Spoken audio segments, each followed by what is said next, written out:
नमस्कार दोस्तों, हम लेकर आ चुके हैं आप लोगों के लिए 20 मिनट में शाम की 50 ताज़ा और बड़ी खबरें बताएंगे। दोस्तों, प्रधानमंत्री नरेंद्र मोदी के ऊपर भड़के राहुल गांधी। कहा, बीजेपी लोकतंत्र को ख़त्म करना चाहती है, देश के आरक्षण को मिटाकर संविधान ख़त्म करना चाहती है। क्यों आखिरकार दोस्तों राहुल गांधी के आरक्षण वाले मुद्दे पर दोस्तों बिलबिला उठा आरएसएस के प्रमुख मोहन भागवत और अमित शाह। राहुल गांधी ने अब बीजेपी के खिलाफ ही बना दिया आरक्षण को सबसे बड़ा मुद्दा। कैसे अखिलेश यादव ने कहा कि इस बार संभल की जनता बीजेपी को सबसे बड़ी हार देगी। और क्यों आखिरकार दोस्तों प्रधानमंत्री नरेंद्र मोदी के खिलाफ दोस्तों ध्रुव राठी ने फिर से खोली पोल, बता दिया हिंदू मुसलमान के पूरे प्रोपेगेंडे का सच। तमाम मुद्दों पर होने वाली ये बात, लेकिन उससे पहले अगर आपने अब तक हमारे चैनल को सब्सक्राइब नहीं किया है, जल्दी से कर लीजिए। पास में एक घंटी आएगी, इसको भी दबाइए ताकि हर वीडियो की अपडेट आप तक पहुंच पाए। दरअसल दोस्तों आपको बताते चले, प्रधानमंत्री नरेंद्र मोदी के ऊपर 100 गुना भारी पड़े राहुल गांधी। राहुल ने बना दिया दोस्तों पूरी तरीके से माहौल। दरअसल आपको बताते चले, राहुल गांधी ने प्रधानमंत्री नरेंद्र मोदी पर हमला बोलते हुए कहा कि प्रधानमंत्री नरेंद्र मोदी इस देश के संविधान को ख़त्म करना चाहते। बीजेपी के नेता खुद कह रहे हैं कि हमें 400 सीट जिता दो, हम सीट जीतने के बाद देश का संविधान ख़त्म कर देंगे। कल दोस्तों राहुल गांधी ने इसमें एक और चीज़ ऐड कर दी, जिसके बाद हड़कंप गया पूरी बीजेपी में। दरअसल जो बीजेपी राहुल गांधी के खिलाफ मुद्दे बनाती थी, या फिर कभी मंगलसूत्र को बीच में ला रही थी, कभी मुसलमान लीग को, अब राहुल गांधी ने दोस्तों आरक्षण को कल एक बहुत बड़ा मुद्दा बना दिया, जिसके बाद गृह मंत्री अमित शाह और आरएसएस प्रमुख मोहन भागवत दोनों तिलमिला उठे। आपको बता दें, राहुल गांधी ने कहा कि ये लोग देश का सबसे पहले संविधान खत्म करेंगे, उसके बाद दलित पिछड़े आदिवासियों का आरक्षण खत्म कर देंगे। उसी को लेकर दोस्तों जैसे ही राहुल गांधी ने बयान दिया तो मोहन भागवत इतने डर गए कि उन्हें अपनी सभा में यह कहना पड़ा कि कुछ नेता हैं जो कि झूठ फैलाने में लगे हैं कि हम आरक्षण ख़त्म कर देंगे, जबकि हम आरक्षण ख़त्म नहीं करेंगे, हम ये बात झूठी फैलाई जा रही है। अब आप समझ सकते हैं दोस्तों, राहुल गांधी के सिर्फ एक बयान से पूरी बीजेपी में भगदड़ मच गई है। राहुल गांधी ने सिर्फ एक बयान दिया कि बीजेपी देश के संविधान को ख़त्म करके आरक्षण ख़त्म कर देगी दलित पिछड़े आदिवासियों का, और पूरी बीजेपी तिलमिला उठी है। आपको बताते चले दोस्तों, भारतीय जनता पार्टी के ऊपर जमकर भड़कते हुए नजर आया अखिलेश यादव। अखिलेश बोले, इस बार संभल की जनता बीजेपी को सबसे बड़ी हार देने वाली है। दरअसल दोस्तों अब की बार अगर अखिलेश यादव के कैंडिडेटों को देखा जाए, या फिर इंडिया गठबंधन के कैंडिडेटों को देखा जाए कांग्रेस के, तो इन सब ने दोस्तों दिग्गजों को उतारा है। ये पिछली बार जैसा मुकाबला नहीं है कि जब मोदी सरकार की लहर थी 2019 में भी, और मोदी जी को लोगों ने वोट कर दिया था। अब की बार दोस्तों उत्तर प्रदेश में रोज़गार, महंगाई और बेरोजगारी की लड़ाई है। अब की बार देश के मुद्दों की लड़ाई है, देश के लोकतंत्र की लड़ाई है। इस बार राहुल गांधी और अखिलेश की जोड़ी दोस्तों उत्तर प्रदेश में वो कमाल करेगी जिसको आप लोग देखते रह जाओगे। आप देख लेना अगर यकीन ना हो तो। पिछली बार तो एक गठबंधन था, ऐसा ही गठबंधन था, हालांकि पूरी पार्टियों का नहीं था, लेकिन अखिलेश और इनका ज़रूर था कांग्रेस का, पर कोई सीटों में कोई ख़ास कमाल दिखा नहीं था उस बार। क्योंकि दोस्तों उस बार मुझे ऐसा लगता है कि राहुल गांधी की कोई पहचान नहीं थी। राहुल गांधी की असली पहचान तब हुई जब राहुल गांधी दोस्तों घर से निकलकर सड़कों पर उतर गए। उस दिन जनता ने जाना कि राहुल गांधी दोस्तों एक अलग ही इंसान है, जो सड़कों पर इतना पैदल चल सकता है। वो सिर्फ महलों में रहने वाला जिसको बताया जाता था बीजेपी की तरफ से, वो राहुल गांधी एक अलग ही बनकर उभरा। और यही कारण है जो अखिलेश यादव ने इतने सालों में अपने आप को राजनीति में बहुत ज़्यादा सुधार किया है। अखिलेश यादव की पॉपुलैरिटी भी लगातार उत्तर प्रदेश में बढ़ती गई है। अब की बार जब विधानसभा चुनाव हुए तो हमने देखा अखिलेश का वोट परसेंटेज बढ़ गया। यही कारण है दोस्तों जो इस बार उत्तर प्रदेश में एक तो कम वोटिंग हुई, ऊपर से अखिलेश और राहुल दोनों का जलवा दिखाई दे रहा है। बीजेपी की सबसे बड़ी टेंशन ये है कि वो तीसरी बार सत्ता में नहीं आई तो राम मंदिर से लेकर तो चुनावी बॉन्ड तक मामला खुलेगा, और ये खुलेगा दोस्तों तो वो लोग जेल में जरूर जाएंगे। आपको बताते चले दोस्तों, ममता बनर्जी ने बीजेपी को लपेटा, पहुंच गई एससी यानी कि सुप्रीम कोर्ट। दरअसल ममता बनर्जी अब सीबीआई के खिलाफ सुप्रीम कोर्ट पहुंच गई। आपको बताते चले, ममता बनर्जी के यहाँ संदेश खाली में हथियार पाए गए थे, लेकिन ममता बनर्जी ने सीबीआई के ऊपर ही आरोप लगाया है। ममता बनर्जी का कहना है कि सीबीआई के पास कोई ऐसा सबूत नहीं है कि संदेश खाली से ही हथियार मिले हैं। उन्होंने कहा सीबीआई ये साबित नहीं कर सकती कि ये सारे हथियार संदेश खाली से मिले हैं। ममता बनर्जी ने कहा कि ये इस तरीके से किया गया है, सीबीआई एक गाड़ी में हथियारों को रख के लाई है और फिर उन हथियारों को वहाँ से गाड़ी से निकाल कर यहाँ रख दिया गया और फिर ये बताया गया कि ये हथियार यहीं पश्चिम बंगाल संदेश खाली से मिले। दोस्तों वैसे बीजेपी करने को कुछ भी करवा सकती है, वैसे भी वो बंगाल में शुरू से ही ममता बनर्जी के खिलाफ चालें चल रही है, क्योंकि दोस्तों से पता है कि उसे बंगाल में ज़रा सी भी सीटें मिलने वाली नहीं है। बंगाल में बीजेपी का सूपड़ा साफ है, इसीलिए भारतीय जनता पार्टी नई नई चालें चल रही है। इसको लेकर अब ममता बनर्जी सुप्रीम कोर्ट पहुंच गई हैं। उन्होंने अपील की है कि फ़िलहाल पहले ये सबूत दिया जाए कि संदेश खाली से हथियार मिले ही हैं। दरअसल दोस्तों सबसे पहली बात, अगर संदेश खाली से हथियार मिले थे तो वहाँ की जब वो हथियार रखे गए थे, ये हथियार कहाँ से आए, कैसे आए, इसका वीडियो वगैरह सब बनाना चाहिए था। सिर्फ ये कह देने से कि यहाँ पर हमें हथियार मिले हैं। ममता बनर्जी ने इस पर आपत्ति जताई और कहा है कि मुझे तो पूरा शक है कि ये सब कुछ सीबीआई का ही किया कराया है। उसने ही पहले हथियार निकाले गाड़ी से और फिर संदेश खाली में रखे ताकि ममता बनर्जी का नाम खराब हो बंगाल में। सीधी सी बात है, बीजेपी शुरुआत से ही ममता बनर्जी के खिलाफ रही है और उनके खिलाफ चालबाजियाँ चलती रहती है। अब तो एक नया ही ट्रेंड चल रहा है कि दोस्तों आप देख ही रहे हैं, हम और आप कैसे विपक्ष को परेशान करने के लिए और उसको बार बार चुने हुए मुख्यमंत्री को जेलों में भेज दिया जाता है। और ये बात कहीं ना कहीं लोकतंत्र के खिलाफ है कि जब कोई चुने हुए मुख्यमंत्री हों उनको भी जेल में डलवाना ये अपने आप में गलत चीज़ है। आपको बताते चले दोस्तों, भारतीय जनता पार्टी के ऊपर जमकर भड़के राहुल गांधी। कहा दिल्ली वाले अंकल जी और नवीन बाबू ने पार्टनरशिप कर उड़ीसा के लोगों को सबसे बड़ा धोखा दिया है। राहुल गांधी का यह बयान दोस्तों सोशल मीडिया पर तेज़ी से वायरल हो रहा है। राहुल गांधी ने इस बयान में गृह मंत्री अमित शाह के बेटे को भी घेरा। राहुल गांधी ने कहा कि फ़िलहाल वो बात कर रहे थे दोस्तों यहाँ पर बीजेपी के नेताओं की, तभी किसी ने पीछे से पूछ लिया कि अमित शाह का बेटा, तो राहुल गांधी बोले भैया उसका मामला तो कुछ अलग ही है। उसने आज तक ना क्रिकेट खेला, ना उसे क्रिकेट की कोई जानकारी। उसके बाद भी उसको तेंदुलकर जी की जगह बिठा दिया गया है बीसीसीआई का चेयरमैन बनाकर। अब आप समझिए दोस्तों, राहुल गांधी का ये ताना गृह मंत्री अमित शाह को बहुत चुभेगा। देखा जाए दोस्तों तो गृह मंत्री अमित शाह के बेटे को कोई नौकरी तक नहीं देता सरकारी, लेकिन गृह मंत्री अमित शाह ने अपने लाडले को बीसीसीआई का चेयरमैन बनवा दिया। अब आप समझ सकते हैं दोस्तों कि फ़िलहाल जहां पर क्रिकेटर को होना चाहिए वहां पर गृह मंत्री अमित शाह का बेटा बैठा हुआ ऐश कर रहा है। जैसे ही सत्ता जाएगी कांग्रेस इसे उठाकर बाहर फेंकेगी। दोस्तों सीधी सी बात है, गृह मंत्री अमित शाह हो या रक्षा मंत्री राजनाथ हो, इन सब ने अपने अपने बेटों को किसी ने राजनीति में घुसेड़ दिया, किसी ने बड़े बड़े पदों पर बैठा डाला। इन सब की दोस्तों असली जगह कांग्रेस इन्हें बताएगी। जैसे ही सत्ता में आएगी सबसे पहले गृह मंत्री अमित शाह के बेटे को उठाकर बाहर फेंकेगी, क्योंकि इस बंदे को दोस्तों कुछ नहीं आता। आपने इसका एक वीडियो देखा होगा गृह मंत्री अमित शाह के बेटे का, इंग्लिश बोल रहा है, ऐसे अटक अटक के इंग्लिश बोल रहा है दोस्तों के दूसरी का बच्चा भी हंसने लगे कि क्या हो रहा है, इसको बोलने तक नहीं आता है। दोस्तों उस इंसान को बीसीसीआई का चेयरमैन बना दिया गया और ये सब कुछ गृह मंत्री अमित शाह पद पे हैं इसलिए किया गया, वरना गृह मंत्री अमित शाह के बेटे कौन रखता दोस्तों, आप समझिए सरकारी जॉब पर। आपको बताते चले दोस्तों, भारतीय जनता पार्टी के ऊपर भारी पड़ेगा तीसरे चरण का चुनाव। तीसरे चरण में चलेगा दोस्तों उद्धव, और दोस्तों आपको बताते चले शरद पवार के सामने फिर फेल हुई बीजेपी। दरअसल दोस्तों अगर आप सारे तिकड़म लड़ा लें उसके बाद भी आपको हार ही नसीब हो दोस्तों तो फिर क्या किया जाए। अब आप सोच रहे होंगे मैं ऐसा क्यों कह रहा हूँ। दरअसल दोस्तों महाराष्ट्र में सारे तिकड़म लड़ा लिए गए। पहले तो दोस्तों महाराष्ट्र की सरकार को तोड़ा गया, फिर उद्धव ठाकरे की सरकार का नाम भी छीन लिया गया, उनका सिंबल भी छीन लिया गया और चुनाव आयोग ने उसका नाम छीन कर वो एकनाथ शिंदे को दे दिया कि महाराष्ट्र की असली शिवसेना ये है। जबकि दोस्तों असली शिवसेना उद्धव ठाकरे थे, हैं और रहेंगे। नाम दे देने से या सिंबल दे देने से जनता ये नहीं समझने लगेगी कि असली शिवसेना कौन है। अब यही नहीं दोस्तों, शिवसेना का नाम और सिंबल छीनने के बाद भारतीय जनता पार्टी ने एनसीपी को भी तोड़ दिया। उसने एनसीपी से भी यही करा same to same. Sharad Pawar से उनकी पार्टी का नाम छीनकर उनके भतीजे अजित पवार को दिला दिया गया और ये कह दिया गया कि अब से असली एनसीपी ये है। तो आप समझिए ये बेईमानी खुलेआम जो चुनाव आयोग करता है ये तो साफ ही दिखाई देती है दोस्तों।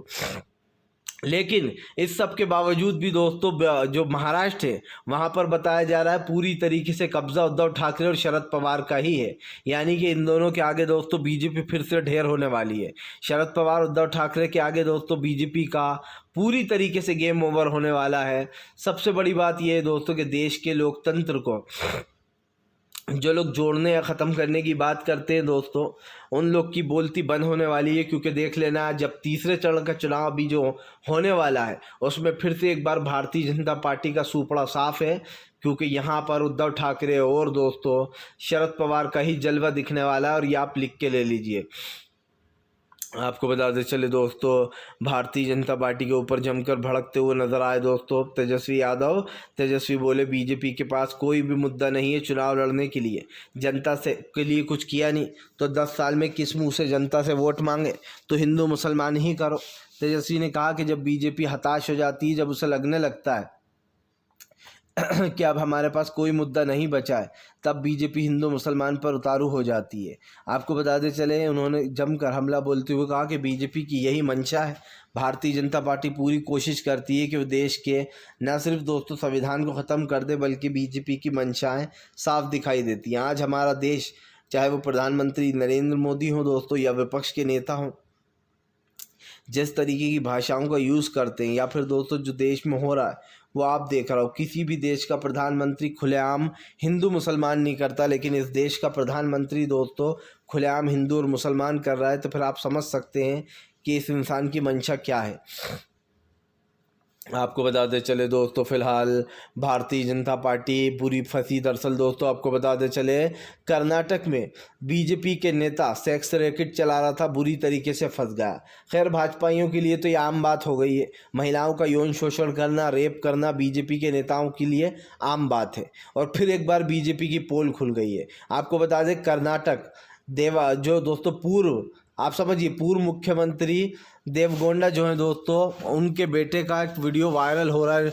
आपको बताते चले, दरअसल यहाँ पर कांग्रेस ने पूरा सब कुछ बताया है, कैसे जो यहाँ पर दोस्तों इसके खिलाफ पूरा मामला निकलकर सामने आया है। देवगौड़ा के पोते दोस्तों प्रवचन के आपत्तिजनक वीडियो के सामने आते ही पता चला है कि सांसद और एनडीए उम्मीदवार प्रवचन रेवन्ना, यानी कि बीजेपी उम्मीदवार प्रवचन रेवन्ना ने हजारों महिलाओं का यौन उत्पीड़न कर उनके आपत्तिजनक वीडियो को रिकॉर्ड किया। यह घटना बेहद हैरान करने वाली है, कांग्रेस ने कहा, और सभ्य समाज के लिए धब्बा है।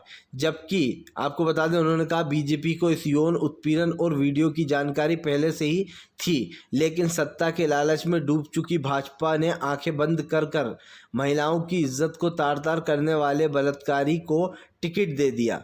यही बीजेपी का असली चाल चरित्र और चेहरा है। आज भी दोस्तों राहुल गांधी ने जो बात कही है वो बिल्कुल सही है। आप समझिए कि बीजेपी को सब कुछ पता होता है कि ये रेपिस्ट है या ये हिस्ट्री शीटर है, और उसके बाद भी वो लोग उसको टिकट देते हैं। क्यों देते हैं? क्योंकि बीजेपी को सत्ता में रहने का लालच है।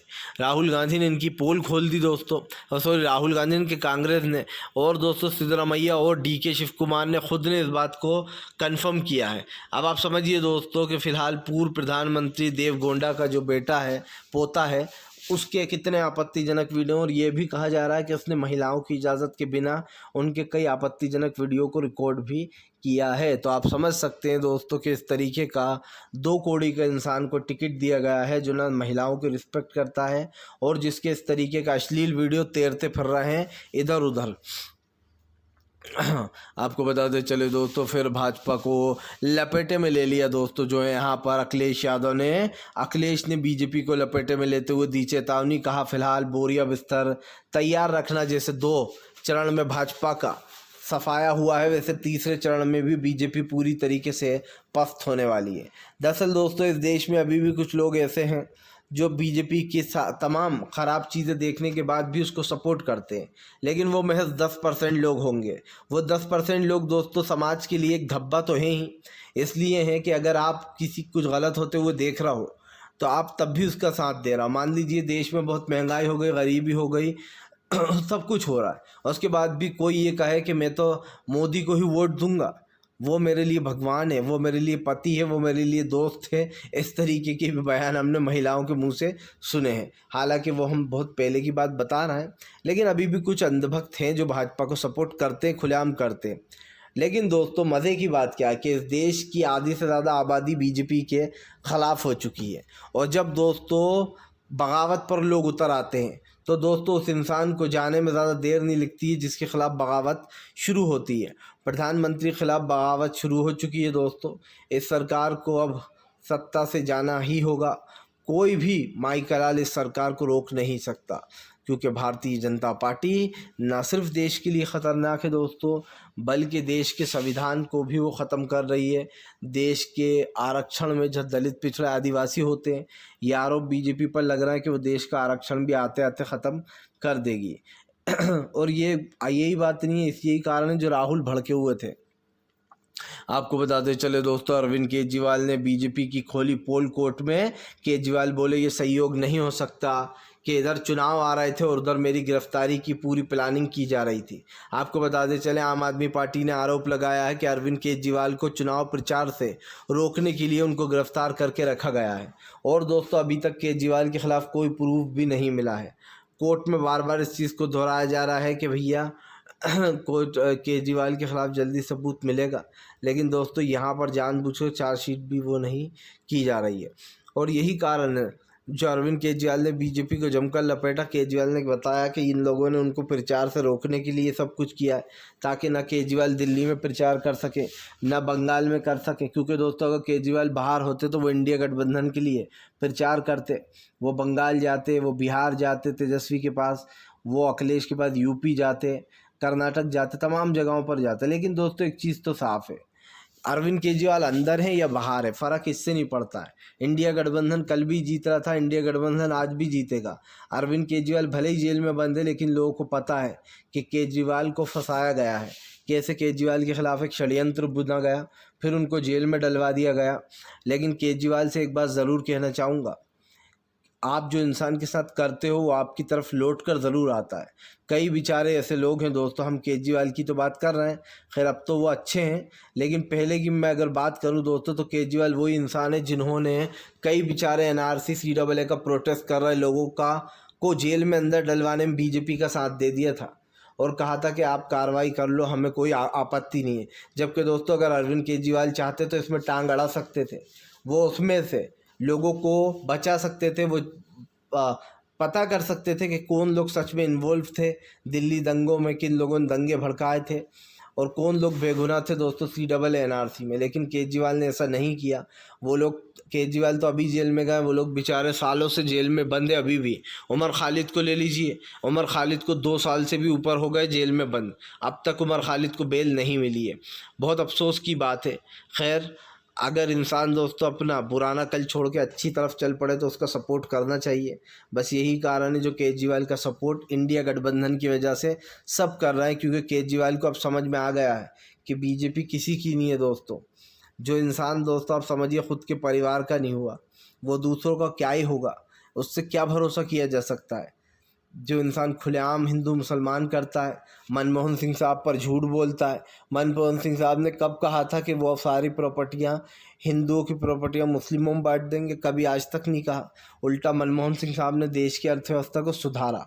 आपको बता दें चले दोस्तों, भारतीय जनता पार्टी के ऊपर जमकर भड़कते हुए नजर आई प्रियंका गांधी। प्रियंका गांधी बोली फिलहाल देश की आपत्तियों में या फिर देश की संपत्तियों को दोस्तों बीजेपी पूरी तरीके से ख़त्म करना चाह रही है। इसी को लेकर जमकर भड़ास भी निकाली गई है।